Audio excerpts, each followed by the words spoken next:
Mesdames et messieurs, bonsoir et bienvenue dans ce journal.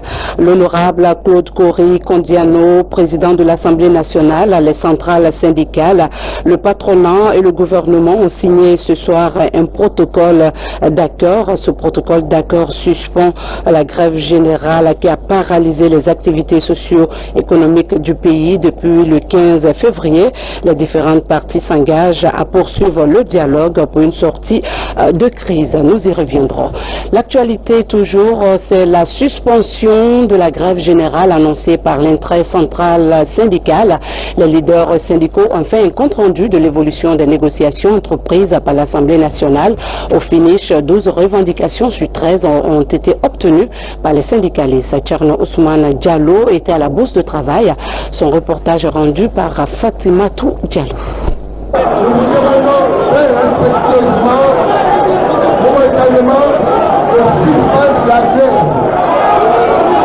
Donc, la grève est suspendue jusqu'à nouvel ordre. L'annonce intervient le 5e jour de la grève générale après de nombreuses négociations entre gouvernement et centrales syndicales. 12 des 13 points de revendication ont été satisfaits.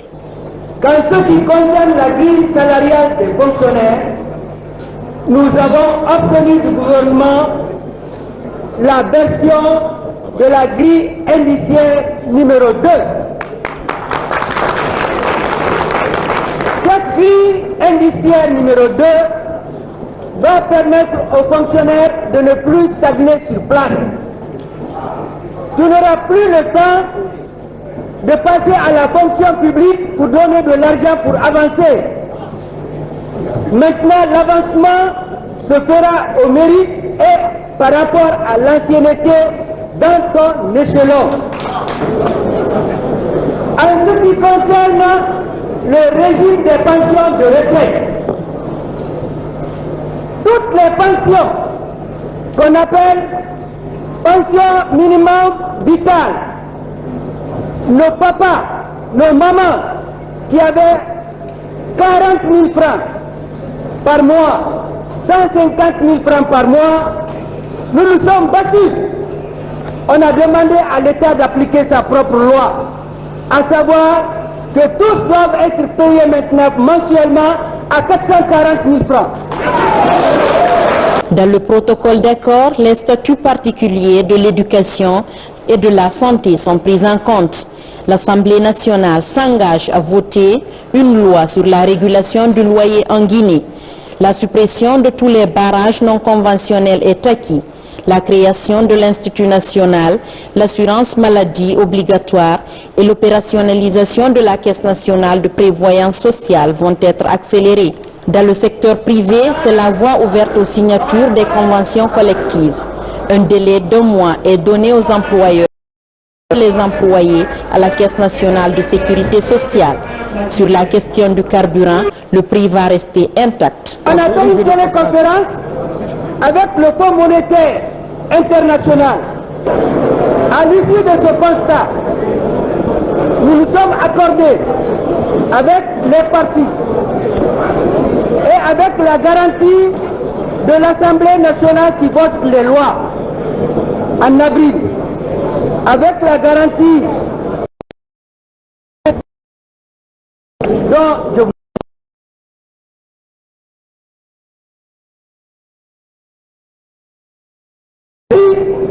du litre sera révisé après le passage au niveau du conseil d'administration au mois de mars. Parce que si nous ne faisons pas, on ne pourra plus payer les salaires des travailleurs. Pour accélérer la matérialisation des différents engagements, l'Assemblée nationale s'est engagée dans le protocole d'accord à voter plus tôt que prévu le budget rectificatif. Cette session se tiendra au mois d'avril au lieu du mois de juin. Diplomatie, de nouveaux ambassadeurs accrédités en Guinée. Les représentants de l'Égypte et du Ghana dans notre pays ont présenté leur lettre de créance au chef de l'État. Les deux personnalités ont évoqué au passage la relation bilatérale entre le pays et la Guinée. Pour sa part, professeur Alpha Condé a rassuré ses hôtes de son soutien indéfectible et de son engagement à étendre la coopération entre la Guinée et ces deux pays. Sanassi Keita nous signe ce reportage. Mohamed Fati Mohamed Abdelaziz est le nouvel ambassadeur de la République arabe d'Égypte en Guinée. Son arrivée à Conakry donne un signal fort dans le raffermissement des relations d'amitié et de coopération entre Conakry et le Caire. Le représentant du pays du général Abdel Fattah al-Sisi en Guinée s'est fait ainsi le devoir de venir présenter ses lettres de créance au chef de l'État, professeur Alpha Condé, ainsi que celles qui rappellent son prédécesseur. Excellence, Monsieur le Président, j'ai l'honneur de vous remettre les lettres par lesquelles Son Excellence Monsieur Abdel Fattah al-Sisi, président de la République arabe d'Égypte, m'a accrédité en qualité d'ambassadeur extraordinaire et plénipotentiaire de la République arabe d'Égypte auprès de votre Excellence, ainsi que celle des rappels de mon prédécesseur.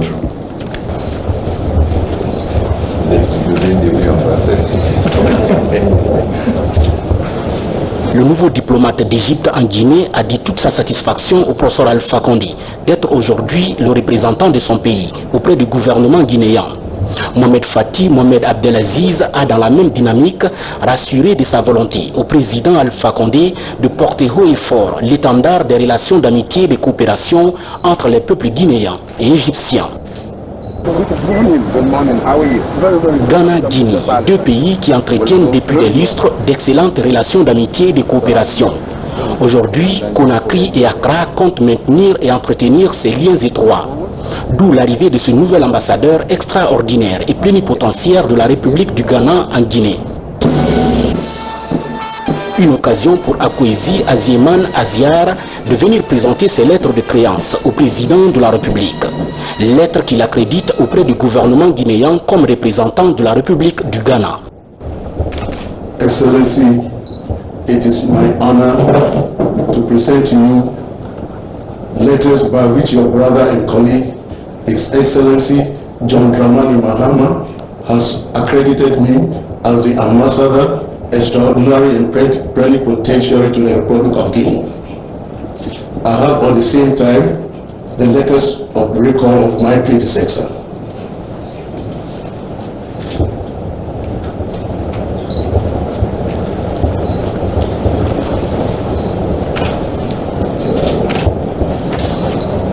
Akwesi Azieman Aziar a mis l'occasion à profit pour dire au président Alpha Condé le désir de son président John Dramani Mahama de diversifier les liens d'amitié et de coopération entre Conakry et Accra.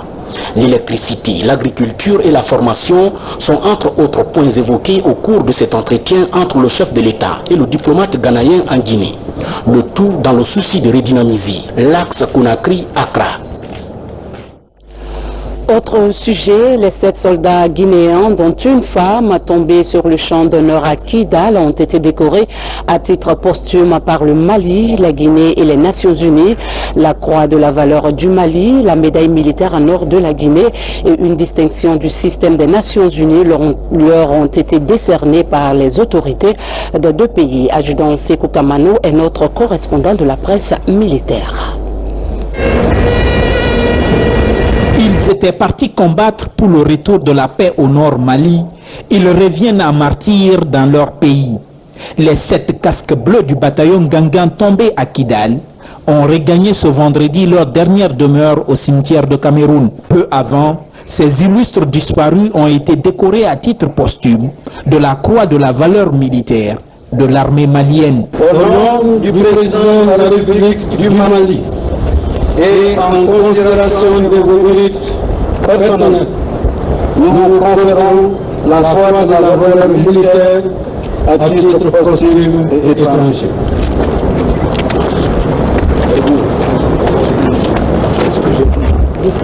Déployés à Kidal sous la bannière des Nations Unies, Ces militaires guinéens sont tombés pour que triomphe la paix sur la barbarie. La nation tout entière leur décerne la médaille militaire or pour leur engagement patriotique. Au nom de son Excellence, Monsieur le Président de la République, chef de l'État, grand maître des ordres nationaux de Guinée, et en vertu des pouvoirs qui nous sont conférés, nous décernons à titre posthume la médaille militaire or aux braves officiers et sous-officiers dont les noms suivent. 1. Capitaine Mamadou Nilon Kamara. 2. Capitaine Henri Wowo Abba. 3. Adjudant-chef Mamadou Adama Bari. Adjudant-chef Sa Victor Kontebadouno. Adjudant Micheline Lama. Sergent-chef Faraban Djoumessi. Caporal-chef Moussa Dabo. Le système des Nations Unies a témoigné toute sa solidarité à l'armée guinéenne et à son peuple en cette douloureuse circonstance. Des lettres de condoléances de l'institution ont été décernées aux familles éplorées. Et puis, un dernier hommage a été rendu à ces vaillants soldats tombés avec le drapeau de la paix en main. La cérémonie funèbre s'est déroulée à la base militaire de Yimbaya, un moment de consternation, de recueillement et de prière que la première dame a partagé avec la famille des défunts et les autorités militaires et civiles. Commandant Mohamed Kassé nous signe ce reportage. Autorités civiles et militaires, représentants d'institutions nationales et internationales, parents, amis et collaborateurs étaient tous mobilisés ce matin à la base aérienne principale de Conakry pour rendre un dernier hommage à nos 7 compagnons d'armes tombés sur le champ de bataille à Kidal, au nord Mali. Soldats martyrs, votre peuple est fier de vous. C'est pourquoi il vous rend hommage aujourd'hui et vous demande de dormir en paix pour avoir accompli honorablement votre devoir de soldat. Aussi fort que jamais, les forces de défense et de sécurité demeurent mobilisées aux ordres de leur commandant en chef, le professeur Alpha Condé, pour répondre présentes partout où le besoin les appellera. Il est important de rappeler que le métier des armes n'est pas un métier comme les autres. Il est fait du sens de devoir, de l'esprit de sacrifice, de l'amour de la patrie, de l'appel à la discipline. Il exige du dévouement, il recommande du courage, car il comporte l'acceptation du risque par chaque soldat ou gendarme qui peut être appelé au sacrifice suprême au nom des engagements de la nation. Affligés par ce drame, la délégation malienne et les Nations Unies ont tenu à partager ce moment difficile avec le peuple de Guinée. Le grand maître des ordres nationaux du Mali, je veux très respectueusement nommer son Excellence M. Ibrahim Boubacar Keïta, président de la République du Mali, m'a chargé personnellement, en ma qualité de grand chancelier des ordres nationaux du Mali, de venir le représenter aujourd'hui ici à vos côtés pour compatir et partager la douleur que le peuple guinéen, les familles des illustres disparus, les forces armées guinéennes, la MINUSMA ressentent en ce moment précis suite à la perte cruelle de nos vaillants et dignes combattants du contingent guinéen de la MINUSMA qui ont perdu la vie en sécurisant la paix au Mali.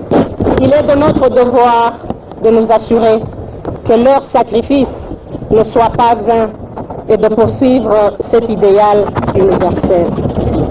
Leur passage restera à jamais inscrit dans la mémoire de leurs frères d'armes et de ceux qui ont eu le privilège de les côtoyer. En ce moment de douleur et de recueillement, je formule la prière que ces soldats de la paix reposent donc en paix. La parade militaire, le recueillement et la prière ont mis fin à la cérémonie funèbre de nos 7 martyrs. Avant de poursuivre cette édition, nous vous donnons lecture de ce communiqué du Bureau politique national de l'Union pour le progrès de la Guinée. La direction nationale du Parti Union pour le progrès de la Guinée, UPG, remercie Monsieur le Président de la République, professeur Alpha Condé, le Premier ministre, les membres du gouvernement, les présidents des institutions nationales et internationales, les honorables députés de l'Assemblée nationale, la classe politique guinéenne, les forces vives de la nation, les acteurs du secteur public et privé, les leaders religieux, les coordinations régionales et le peuple de Guinée tout entier pour leur marque de sympathie lors des obsèques de l'honorable Jean-Marie Soumaoro Doré, président du parti. La direction nationale du parti, au regard de la grande mobilisation du peuple de Guinée pour rendre le dernier hommage à son leader bien-aimé, l'honorable Jean-Marie Soumaoro Doré, s'engage scrupuleusement avec tous les responsables à tous les niveaux à respecter la ligne directrice du combat permanent qu'il a mené sans relâche durant sa vie pour une Guinée unie et prospère. Que Dieu le Tout-Puissant et miséricordieux lui accorde son paradis éternel. Amen. Signé le président par intérim Henri Ogomo. CENI, préparation d'un chronogramme des élections locales. La Commission électorale nationale indépendante vient de rendre public le projet de chronogramme des élections locales en Guinée. C'est au cours d'un atelier qui se tient actuellement à Kindia. Les experts et démembrements de la CENI s'activent pour lever l'équivoque sur les contradictions juridiques constatées. Reportage Saïd Diallo. D'un chronogramme pour les élections locales. Cet exercice va prendre en compte les recommandations des acteurs sociaux et autres membres des partis politiques. Ces partenaires de la CENI exigent le réaménagement de la cartographie des élections par la création d'un fichier pour chaque quartier et district du pays, la mise en place de démembrements avec le même pouvoir que la CENI centrale, ainsi que l'adoption d'un projet de loi qui sera initié par le ministère de l'administration du territoire afin de clarifier le problème qui se pose actuellement par rapport au statut des quartiers et districts. Nous allons relever ces différents cantons par type d'élection. Dès notre retour, on va essayer de rendre compte, à qui de droit, et les commissions techniques déjà sont créées par rapport à ces travaux. Les partis politiques nous ont dit que les contraintes telles qu'elles ont été énumérées seront difficilement dures à mettre en œuvre et que la CENI pouvait se donner un certain nombre de temps pour effectivement implémenter toutes ces contraintes-là. Donc il s'agira pour nous, dans le cadre de l'élaboration du chronogramme, à partir d'aujourd'hui, d'en tenir compte et d'énumérer les activités qui doivent être déroulées dans le cadre de ces élections et de leur allouer des délais raisonnables. Si ça doit aller au-delà du 30 juin, effectivement, nous irons au-delà du 30 juin. L'objectif pour nous, c'est de nous concentrer pour que les élections normales qui respectent les standards internationaux puissent se tenir. Et c'est seulement au terme de ces travaux qu'un document sera présenté comme un avant-projet de chronogramme pour ces futures élections. La convocation des électeurs se fera, elle, par décret du chef de l'État. L'ONG Yali Guinée s'inscrit dans la promotion du leadership en Guinée. L'initiative pilotée par l'ambassade des États-Unis vise à préparer la nouvelle génération à participer au développement d'une Afrique meilleure tout en renforçant les capacités des jeunes cadres. L'ONG Yali Guinée a animé une conférence à ce sujet à la Maison de la Presse. Les détails avec Jenna Yansani. C'est pour efficacement participer à l'enracinement de la démocratie que le cadre de concertation filles-femmes des partis politiques a été mis en place. Une structure mobilisant les structures politiques a œuvré dans la promotion de l'état de droit. Pour évaluer le chemin parcouru par le directoire ces 2 dernières années, les membres se sont retrouvés. Les questions d'exécution des projets et programmes ont été évoquées. Les femmes ont compris qu'elles ne doivent pas rester là les bras croisés mais se battre pour pouvoir atteindre vraiment un idéal. Donc je pense que beaucoup de résultats ont découlé de ce mandat. Donc c'est vraiment pour moi une satisfaction de pouvoir vraiment présenter ces 2 bilans aujourd'hui. Le cadre de concertation des filles-femmes des partis politiques se dit satisfait de sa collaboration avec le NDA, toute chose qui lui a permis de jouer pleinement son rôle dans le contexte politique guinéen. Une nouvelle stratégie de plaidoyer a été mise en place. Le NDA a toujours apporté, n'est-ce pas, sa contribution à l'épanouissement de ce cadre. Ce n'est pas seulement ce cadre, mais c'est surtout, n'est-ce pas, sur toute la vie politique guinéenne. Comme son nom l'indique, n'est-ce pas, le NDA est là pour, n'est-ce pas, former la jeune nation que nous sommes en matière de démocratie. Financé par l'USAID, le NDA National Democratic Institute a pour rôle d'accompagner les partis politiques évoluant en Guinée. Un nouveau directoire qui sera mis en place est composé de 16 partis politiques. Un détour dans la région de Boké pour parler agriculture. Dans un souci permanent de promouvoir l'autosuffisance alimentaire, la société minière de Boké a lancé les travaux d'aménagement de 34 hectares de plaine risicole pour les populations, de Katouguma, un projet économique qui favorisera l'emploi jeune. Ibrahima Touré. Katouguma est l'un des districts de la sous-préfecture de Tanene, préfecture de Boké. La culture maraîchère et le repiquage du riz sont les principales activités de cette localité. La société minière de Boké a aménagé une plaine hydro-agricole de plus de 34 hectares. Dans le cadre de la réinstallation, de la restauration et de la restauration des moyens de subsistance des personnes affectées par le projet de construction du port fluvial de Boké à Katouguma, pour le projet d'exploitation de bauxite par la société minière de Boké, un domaine de 37 hectares est mis à disposition par la communauté de Katouguma. Cette démarche se situe en droite ligne de la responsabilité sociétale des entreprises promoteurs du projet vis-à-vis des communautés de Katouguma pour accroître leurs revenus dans la culture et la vente des produits maraîchers. C'est l'agriculture qui peut nous aider à sortir, à entreprendre les vraies actions de développement. Ce projet d'aménagement agricole dans le district de Katouguma sera réalisé par la société DINA dans un délai contractuel de 3 mois. Le bureau technique de génie rural de Boké va s'occuper de la supervision des travaux. C'est des travaux de terrassement, il y a des travaux de génie civil, il y a la construction des puits maraîchers et il y a les travaux de terrassement. Le district de Katouguma compte 5000 habitants.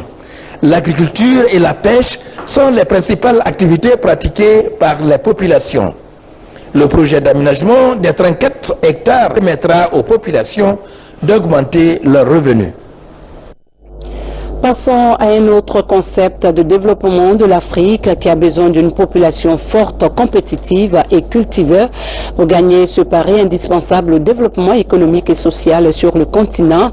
Toastmaster donne la possibilité à ses membres de se découvrir la compétence humaine cachée en eux à travers la prise de parole en public et le leadership. Une mission de cette organisation vient de sillonner quelques ministères et structures privées. Mamadou Alpha Baldé, reportage. En Guinée, le concept est nouveau et peu connu. Pour l'étendre à un plus grand nombre de personnes, ces cadres du mouvement Toastmaster expliquent l'esprit de l'organisation à des responsables de différentes entreprises et institutions. Les clubs Toastmaster permettent à ses membres d'accroître leurs compétences personnelles à travers des exercices pratiques. Le mouvement Toastmaster est l'association internationale la plus importante qui fait de l'expression orale effective un objectif au niveau mondial. Elle cherche à développer en chaque citoyen le potentiel de leader qu'il a afin, in fine, de faire du monde un endroit meilleur, de faire de son organisation une nation meilleure et de faire de sa communauté une communauté meilleure. De la RTG Coloma, la délégation s'est rendue au groupe Bolloré ainsi qu'au ministère de la Jeunesse et celui de l'Unité nationale et de la citoyenneté. Partout, il est question de promotion du leadership et de la prise de parole en public. L'idée est de favoriser l'émergence d'une jeunesse africaine compétitive et visionnaire. Nous avons compris que leur stratégie, leur démarche s'inscrit parfaitement dans notre stratégie de développement des hommes. Et dans le groupe, nous avons un programme très développé sur la croissance des hommes.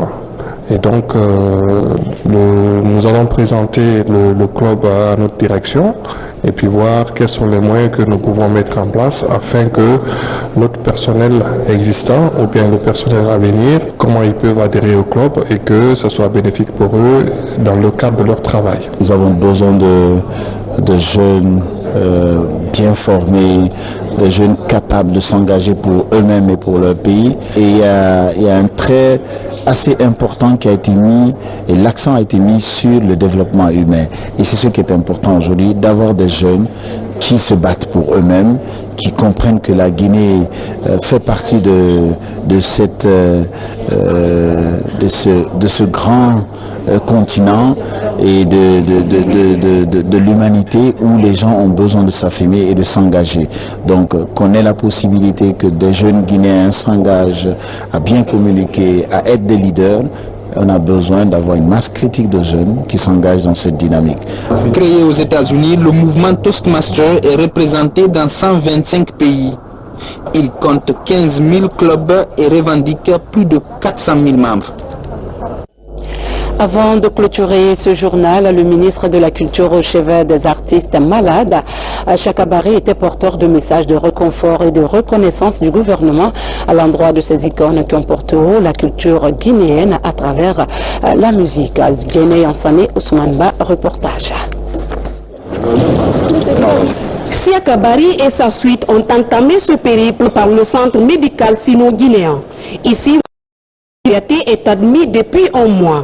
Le Bélé-Bélé-Ba de la musique guinéenne recouvre progressivement sa santé. Le ministre de la Culture, des Sports et du Patrimoine historique a ensuite rendu visite à certaines anciennes gloires de la musique guinéenne, à savoir Amidou Diaouné de Bembea Jazz National, le percussionniste Papa Kouyaté, le guitariste Lenke Kondé, l'archange du Mandeng Kade Diawara, Gaston Oli Boudoukouré, directeur du bureau guinéen de droit d'auteur, et l'âge Famoro Kouyaté de l'ensemble instrumental, Morla Djibril Kamara Badjibi, directeur de l'ensemble instrumental sous la Révolution. Le périple a pris fin chez Salif Kaba, ambiance au deuxième lutte vocale du Bembea Jazz National, aux côtés de feu Aboubakar Demba Kamara.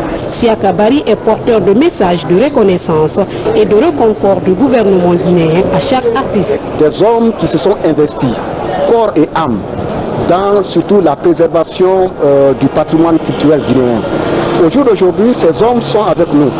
Beaucoup nous ont quittés, mais beaucoup sont dans un état souvent lamentable et critique. Et donc, à ma prise de fonction, je me suis dit que l'une des dettes que le secteur de la culture a à payer vis-à-vis de ces hommes, c'est d'abord de les rassurer de notre totale et entière disponibilité à les accompagner dans leur maladie et dans leur vieillesse. Je suis partiellement satisfait, mais grandement surpris par la visite d'un ministre au domicile d'un de mes artistes. Le ministre de la Culture, des Sports et du Patrimoine historique compte également se porter au chevet d'autres artistes alités à l'intérieur du pays. Avant de nous quitter, nous revenons sur la principale information de la journée en images. L'honorable Claude Kory Kondiano, président de l'Assemblée nationale, les centrales syndicales, le patronat et le gouvernement ont signé ce soir un protocole d'accord. Ce protocole d'accord suspend la grève générale qui a paralysé les activités socio-économiques du pays depuis le 15 février. Les différentes parties s'engagent à poursuivre le dialogue pour une sortie de crise. Nous y reviendrons plus en détail dans nos prochaines éditions d'information.